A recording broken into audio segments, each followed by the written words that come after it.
All right, so here's some help on section 4.4, right? Special right triangles. Um, 45, 45, 90 triangles. Let's just zoom forward for just a second and look at the 30, 60, 90 triangle. Okay, that doesn't happen until, what is it, problem 13? So all of these are 45, 45, 90 triangles. And then here's 13, where it's a 30, 60, 90. So let's go back and look at 45, 45, 90. They are half of a square, right? So when you look at like one of these triangles, there's half of a square that's missing. And if it's a square, this is 34, this is 34, this leg down here is 34, right? It's 45, 45, 90 triangle.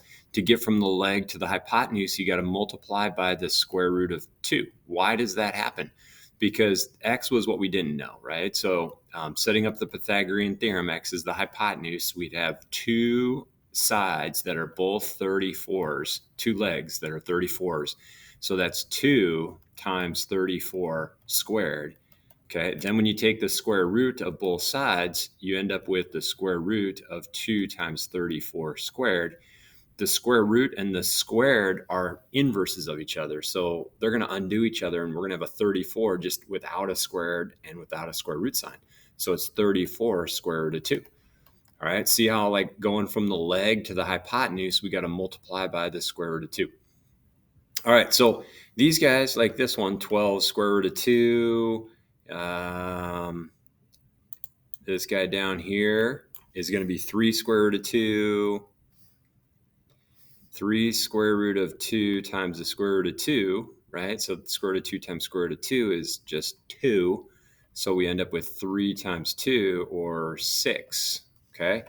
On the next one, look at this. We go back to kind of an easy one. So 31's there, 31 square root of 2. Why'd the author do that to us? He just is rotating the triangle to see if you can recognize this is the leg, this is the hypotenuse, right?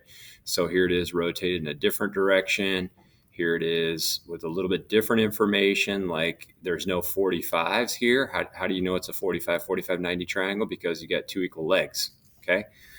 Going to number 7, it's the same idea. 12 square root of 2. Here it's 5 square root of 2 times square root of 2, and square root of 2 times square root of 2 is 2. So we end up with 5 times 2. Here it is again. 13 square root of 2 times square root of 2 gives us 13 times 2, which is 26. So hopefully you are seeing the pattern here, right? Did I miss some here? Yeah, I did.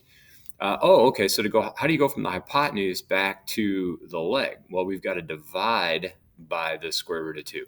So this side over here is 12 divided by the square root of 2. Now, when you submit your answer, I know in third and fifth period I have it set up this way. It shows you feedback on what the right answer is, and they don't have really in their feedback. Well, they have one of the right answers is 12 over square root of 2. This will get you the right answer, but they also have it rationalized, and I did not stress that yesterday.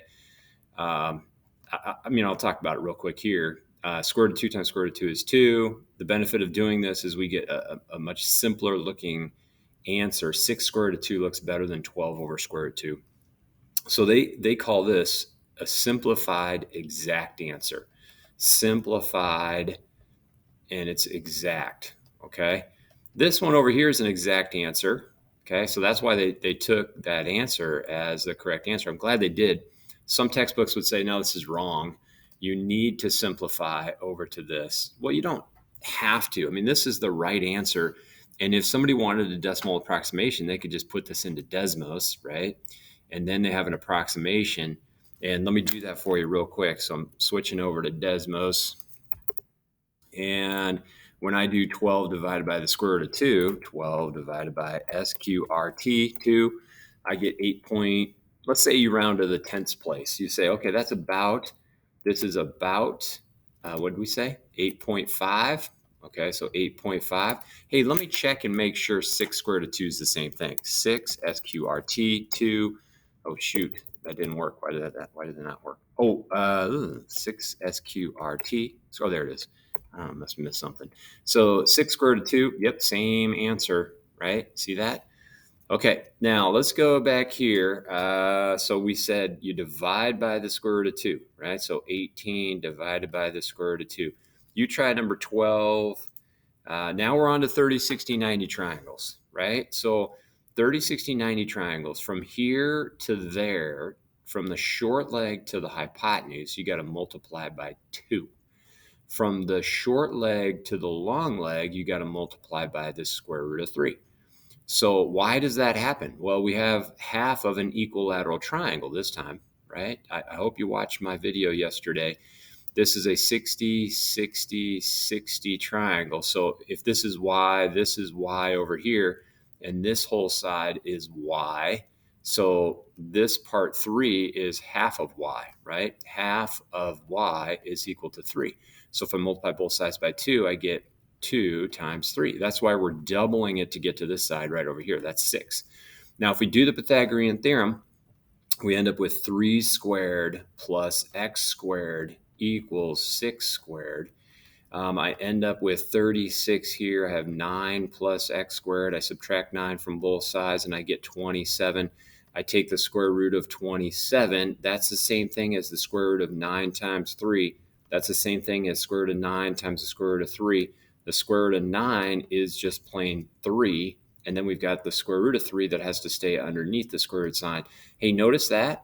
See how it's the square root of 3 times 3? This side, to go from this short leg to that leg, we got to multiply by the square root of 3. So this is 3 square root of 3.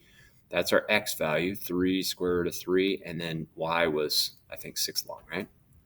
All right, so what do we have here? We have the long leg. We have the 7 over here. This is the worst case scenario when you have the long leg. To go backward from the long leg to the short leg, we've got to divide by the square root of 3.